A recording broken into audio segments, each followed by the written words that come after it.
नमस्कार, स्वागत है आपका। मैं हूं आपके साथ रोहित पुनेठा और बुलेटिन की शुरुआत इस वक्त की ब्रेकिंग न्यूज से कर रहे हैं। खबर आ रही है पाकिस्तान से, जहां रावलपिंडी के व्यापारी भड़क गए हैं और प्रोफेशनल टैक्स, ये नया टैक्स इन व्यापारियों पर लगाया गया और यही इन व्यापारियों के इस गुस्से की, इस नाराजगी की वजह है। 50,000 से 2 लाख तक का प्रोफेशनल टैक्स रावलपिंडी के दूध दही दुकानदारों पर लगाया गया, जिसके बाद ये दुकानदार भड़क उठे। आपको ये बता दें कि ये जो प्रोफेशनल टैक्स है, नया टैक्स, इसकी जद में किराना स्टोर भी आया है। इसके अलावा सैलून, वेल्डर, जनरल स्टोर पर भी ये टैक्स थोप दिया है रावलपिंडी में, जिसकी वजह से व्यापारी गुस्से में हैं। दूध, ब्रेड जैसी जो चीज़ें हैं जो आप रोज़मर्रा इस्तेमाल करते हैं, इनकी कीमतें इससे बढ़ने वाली हैं और इन व्यापारियों ने साफ तौर पर कह दिया है कि अब चूंकि टैक्स इन पर बढ़ाया गया है, तो जो टैक्स की बढ़ी हुई रकम है उसको हम नहीं देंगे, उसकी पेमेंट नहीं करेंगे। इसीलिए व्यापारी नाराज होकर अब भड़क रहे हैं और प्रोटेस्ट कर रहे हैं। पूरे पंजाब में व्यापारियों ने कहा है कि हम हड़ताल करेंगे जब तक रावलपिंडी में ये प्रोफेशनल टैक्स वापस नहीं लिया जाता। सरकार को अपना फैसला वापस लेना ही होगा।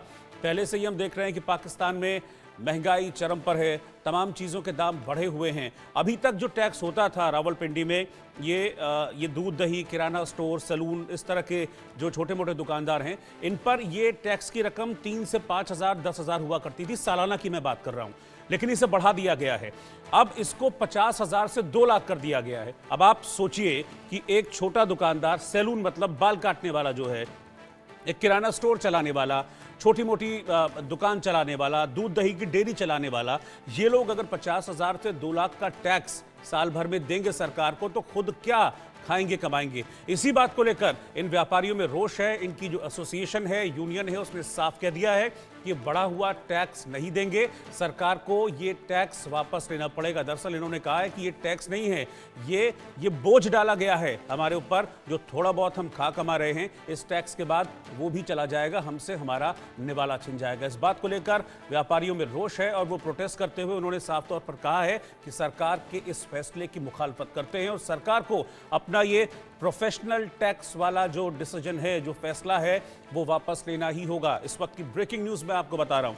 तो पाकिस्तान एक तरफ तो देखिए बांग्लादेश की मदद कर रहा है, बांग्लादेश को गोला बारूद दे रहा है, अरबों डॉलर का कर्जा पाकिस्तान के ऊपर चढ़ा हुआ है, महंगाई चरम पर है। जैसा कि मैंने पहले भी आपको बताया था कि इस वक्त हालत यह है पाकिस्तान में कि हर एक पाकिस्तानी चीन के 3 लाख रुपए का कर्जदार है। इसके बावजूद किसी तरह की कोई राहत वहां पे नहीं मिल रही है और लग रहा है कि वो जो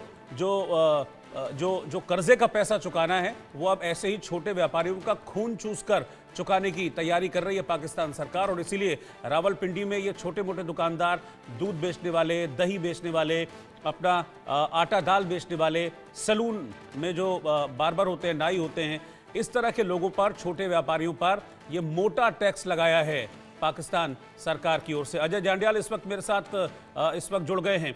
अजय, पहले से ही हालात पाकिस्तान के बड़े ख़राब हैं। वहाँ के व्यापारी और वहाँ की जो आम जनता है, आवाम है, वो पाकिस्तान सरकार के फैसलों को लगातार नकार रही है। नाराज़गी देखी जाती है, प्रोटेस्ट होते हैं जगह जगह। वजह है बढ़ती हुई महंगाई। अब एक और झटका महंगाई का। छोटे मोटे दुकानदार, दूध वाले, दही वाले, आटा दाल बेचने वाले, अब 50,000 से लेकर 2 लाख तक का टैक्स लगा दिया है, जो 3 से 5,000, 10,000 हुआ करता था। देखिए, बिल्कुल रोहित, आप जैसा ही कह रहे हैं, जिस तरीके से लगातार पाकिस्तान के हालात बने हुए हैं, तो उसके पीछे की वजह यही थी कि पाकिस्तान सरकार लोगों की सुध नहीं लेती थी और लोग जो हैं वो लगातार जो है वो टारगेट होते थे। टारगेट क्यों होते थे? क्योंकि लोगों को जो है वो भरपूर टैक्स थोपा जाता था, लोगों को महंगाई की मार झेलनी पड़ रही थी। और जब लोगों ने इस चीज को लेकर आवाज उठाई, तो वहां पर एक आदेश निकाल दिया गया राष्ट्रपति द्वारा, जिसको पाकिस्तान के कब्जे वाले कश्मीर में भी लागू किया गया और कहा गया कि आप कोई भी प्रदर्शन नहीं कर सकते।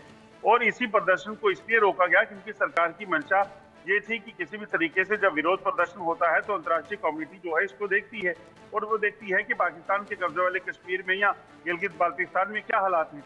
तो इसलिए उसको रोक लगाने के लिए पाकिस्तानी सरकार की तरफ से ये फैसला हुआ और उसी के चलते जो है लोगों का विरोध जो है पिछले 1 हफ्ते से चल रहा है। दिन रात लोग सड़कों पर हैं, चाहे वो रावलपिंडी की बात हो, मीरपुर की बात करें या बाकी तमाम इलाकों की बात करें, तो अब एक नया टैक्स जो है वो खासतौर पे उन छोटे व्यापारियों पर जब थोपा गया है तो उसका मतलब समझा जा सकता है कि पाकिस्तान आखिर चाहता क्या है। पाकिस्तान दरअसल उन लोगों को कुचलना चाहता है जो पहले से ही अपनी जिंदगी जो है वो बड़ी बुरे हालात में जो है वो जी रहे हैं, और उस टैक्स को थोपकर कहीं ना कहीं जो प्रयास पाकिस्तान ने किए हैं वो यही है कि पाकिस्तान उन लोगों के खून चूस सके, और वही किया भी जा रहा है।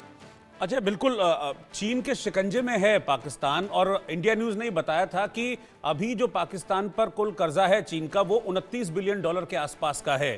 तो पाकिस्तान चीन के कर्ज तले दबा हुआ है। मुझे लग रहा है कि अब व्यापारियों से मोटी वसूली करके वो शायद कर्जा उतारने की कोशिश कर रहा है पाकिस्तान की जो सरकार, जो हुक्मरान है, क्योंकि अपना पैसा तो आतंक में खर्च हो जाता है। हाँ बिल्कुल, आप सही कह रहे हैं। आप सोचिए, अभी भी अगर आप मौजूदा हालात देखें तो जो $29 बिलियन का जो खर्चा पाकिस्तान पे कर्ज है, उस कर्ज को उतारने के लिए पाकिस्तान के पास कुछ नहीं है। इसीलिए पाकिस्तान ने चीन के दबाव में आकर चीनी सैनिकों को, चीनी लोगों को जो है वो तमाम पाकिस्तान के उन प्रोजेक्ट्स पे जो है पाकिस्तान के कब्जे वाले कश्मीर में के उन प्रोजेक्ट्स पे अलॉट किया है, बलूचिस्तान पे अलॉट किया है, जहां पर अब ये कहा जा सकता है कि चीनी जो लोग हैं वो काबिज हो चुके हैं, चाहे वो बलूचिस्तान में सीपैक का हो, यहाँ पाकिस्तान में पावर प्रोजेक्ट जो चल रहे हैं उनकी बात हो, तो ये चीजें होने लगी हैं। और ये तभी हो रहा है क्योंकि चीन जानता है कि पाकिस्तान अपना पैसा जो लिया है कर्ज में वो वापस नहीं लौटा पाएगा।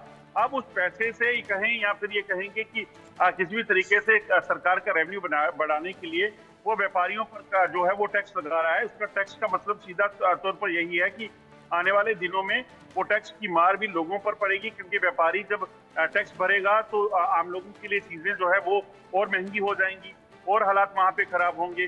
दूसरी अहम चीज एक और देखनी होगी, सोचिए पाकिस्तान के पास लोगों के लिए पैसा नहीं, सस्ता राशन नहीं दे सकते, जरूरी चीजें जो है वो नहीं दे सकता, मगर बांग्लादेश में हालात खराब करने के लिए, आतंक फैलाने के लिए लगातार हथियारों को भेज रहा है, वहां पर रेडिकलाइज करने की कोशिश की जा रही है लोगों को।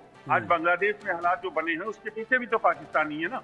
तो ये कहीं ना कहीं पाकिस्तान के हालात जो अब अंदर खाने से जो भी हो, मगर आतंक के लिए वो लगातार खड़ा है। बिल्कुल, क्योंकि देखिए बलूचिस्तान में जो रहने वाले हैं वो पाकिस्तान सरकार के खिलाफ हैं, गिलगिट बाल्टिस्तान के लोग पाकिस्तान के खिलाफ हैं, पीओके में भी आप बता रहे हैं कि पाकिस्तान सरकार के विरोध में प्रोटेस्ट शुरू हो गए हैं।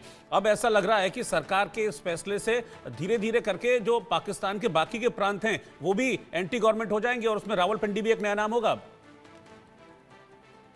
हाँ बिल्कुल, आप सही कह रहे हैं। और लगातार हो रहे प्रदर्शनों में जो सरकार के विरोध में लोग खड़े हैं, उसमें लगातार लोग ये कहना चाहते हैं कि सोचिए, जब 250 रुपये किलो आटा खरीदेंगे, जब बिजली वहां पे पैदा होती है वो उन लोगों को नहीं मिलेगी, लोग सर्दियों में गर्मियों में बुरे हाल में होते हैं, जब वहां पे सड़कें नहीं बनेंगी तो फिर उस रिसोर्सेज जो उनके इलाके से इस्तेमाल होते हैं तो उसका इस्तेमाल पाकिस्तान करेगा और पाकिस्तान उसकी कमाई करेगा और फिर उनको फायदा भी नहीं होगा। इस चीज का लेकर विरोध लगातार बढ़ रहा था। उसी बीच जब ये नए फैसले हुए, और अब खासतौर पे लोग ज्यादा इसलिए दुखी हैं कि उनको इस चीज का भी हक नहीं है कि वो विरोध प्रदर्शन कर सकें, तो इससे ज्यादा बुरे हाल पाकिस्तान के क्या होंगे। इसीलिए लोगों का विरोध जो है वो चल रहा है। और आपको बताऊं, मीरपुर में, रावलपिंडी में, मुजफ्फराबाद में जो प्रदर्शन है वो प्रदर्शन बहुत ज्यादा उग्र हो गए हैं और लोग सड़कों पे पिछले कई दिनों से सड़कों पर हैं।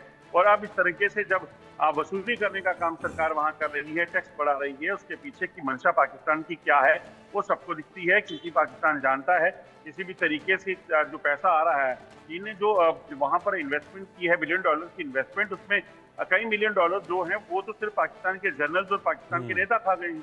तो आम लोगों तक दरअसल कुछ नहीं पहुंचता है, उनका भला नहीं होता है। इस वजह से वो लोग जो हैं वो लगातार पाकिस्तान सरकार के खिलाफ विरोध प्रदर्शन कर रहे हैं।